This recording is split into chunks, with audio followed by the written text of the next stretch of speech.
Hi, history friends. Welcome back.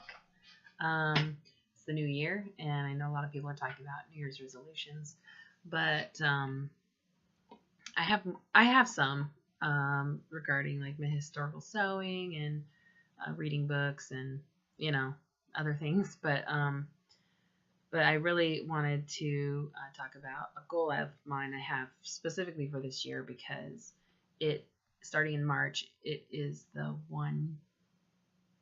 No, not the one. Starting in March is the 75th anniversary of the beginning of American food rationing, full food rationing in World War II. And so I wanted to do a special challenge for myself and my family for this. Besides that, I have scheduled with my local library to display some of my ration cookbook collection and hopefully give a lecture talking about wartime rationing. And so what I've been working on this morning is putting together a week-long menu from original 1940s menus, including the rationing. So a few years ago, I did a challenge where I made one ration recipe every week of the year, and that was a challenge because I had to make it and then post about it every week, even through vacation and everything else. So that was an interesting challenge. So this one has been on my mind for a few years now to do, trying the menus, because there's a lot more involved and a lot more planning and preparation and mental stamina, I guess you could say, because a lot of these recipes are things that I don't make on a normal basis and my family has not eaten before. So the resources I'm using are this series by Westinghouse, Health for Victory. And I've chosen the correct seasonal one. So it's January now. So I'm planning from the January issue, 1943. And the reason why I'm doing that is because they made their menus seasonally. So this includes a lot of seasonal food. So I don't even have to do that work. It's a really big thing right now to eat seasonally, and it's very overwhelming for people. And so there's all kinds of stuff out there for you to eat seasonally today. But it's great that, they were doing it back then, and because it's not that they had to. They had refrigerated train cars. They were able to get citrus and other things out of season. They had frozen foods. But during the war, that was limited. So eating seasonally was just easier because you could, produce wasn't rationed, and so you could, in America at least, and so they, just trying to use what was available seasonally. So, and so I've got a number of these issues for January. I got one for December, but I guess that's out now. February, and I guess I'll eventually get into March. March is when, March 1943 is when they officially made America full-time rationing. Before that, it was just sugar and coffee. So, and then the other ones I have are the Modern Family Cookbook by Meta Given, and hers looks like this, where it is the whole menu, and then what's really nice is she has the recipe page number, so you can just directly turn to that. So that she's got the whole year menued out. So every day of the year is a menu for you for every single meal of the day. If you're really into menus, even though this isn't modern cooking, you should have this cookbook because it's all been done. It's amazing. And you can just kind of use recipes as you like, and substitute for ones that might seem a little too much for you to try. The other one is the Alice Bradley Menu Cookbook. And this is another one I really love.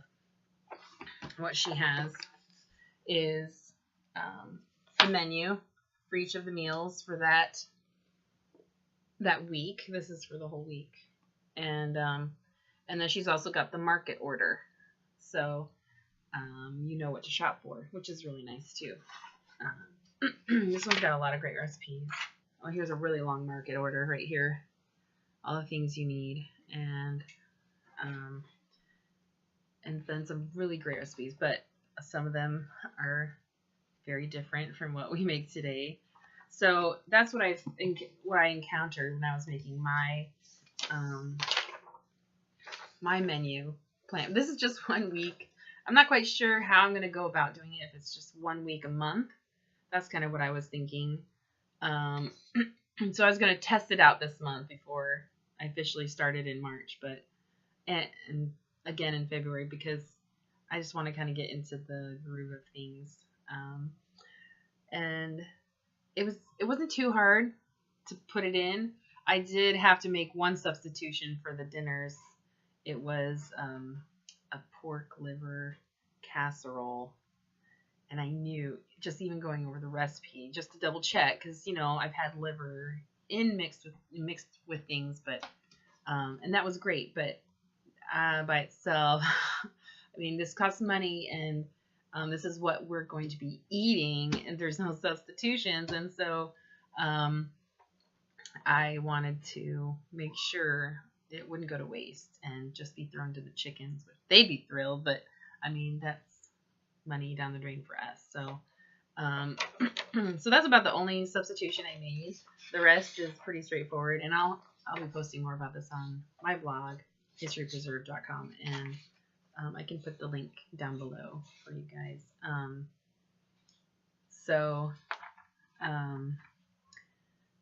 The other change that I made was, besides it was the lunchbox menu. They've got a separate line for the lunchbox. And just going over this, I know this is going to be a lot of food for my family. And 2 adults and 2 children. And currently they're not going through a growth spurt. They might through the course of this, but right now they don't eat very much. And then a baby. And he eats, very little. So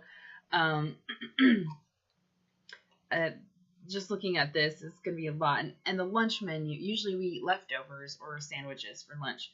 But this has a totally separate menu for lunch that involves cooking, which I'm not used to. So I'm going to see how this goes. We might substitute the lunchbox menu that they have for the lunch meals. And if you can see here, this is what this menu looks like. And it's got breakfast, lunch, dinner, and then the lunch box, which involves all these different sandwiches and sandwich filling, which might be better to do that instead, because they have you bake a lot of bread, and there's no way we'll get through as much bread as what they have me baking. So yeah, so that's why I'm giving it a trial this month, just to see how we might need to tweak it for our family. But yeah, usually leftovers for us for lunch, and for my husband's lunch he takes to work. So and it looks like there's probably gonna be a lot of leftovers. So we might not need to do the lunch menu at all, which would be great, less work for me.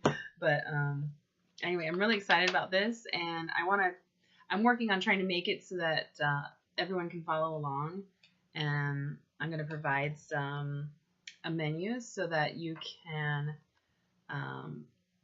if you want to follow along, you can use those menus, and they'll be from my original sources that I have that are in my collection. So this should be really fun, and I know there's a lot of ration challenges out there. I love seeing all of those, so I thought I'd throw mine into the mix, and yeah, I'm kind of scared.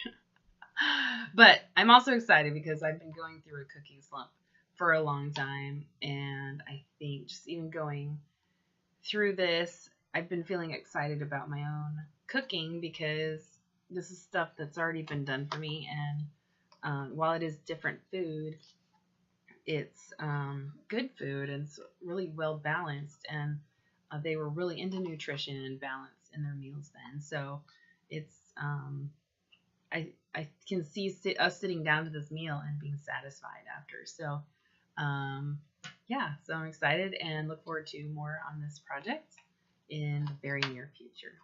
Thanks.